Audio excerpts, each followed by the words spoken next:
Hi అండి అందరికీ. వాళ్ళ హోమ్ మేడ్ ఎగ్ పఫ్ ఎలా చేయాలో చూసేయండి. ముందుగా కొద్దిగా మైదా పిండిని తీసుకొని కొంచెం ఉప్పు, కొద్దిగా ఆయిల్ వేసి కలుపుకోవాలి. తర్వాత కొద్దిగా వాటర్ పోసుకొని చపాతీ ముద్దలాగా కలిపి పక్కన పెట్టుకోవాలి.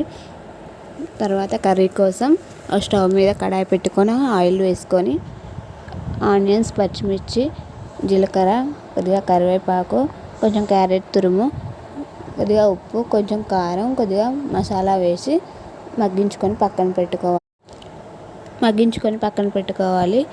ఎగ్స్ బాయిల్ చేసి పక్కన పెట్టుకోవాలి. ఇప్పుడు మైదాని చపాతీ పిండిలాగా రుద్దుకోవాలి. పలచగా రుద్దుకొని 4 భాగాలుగా కట్ చేసుకోవాలి. సమానంగా కట్ చేసుకున్న తర్వాత కోడిగుడ్డుని దాంట్లో పెట్టి కొద్ది కర్రీ వేసి క్లోజ్ చేసేసుకోవాలి. అలా ఎన్ని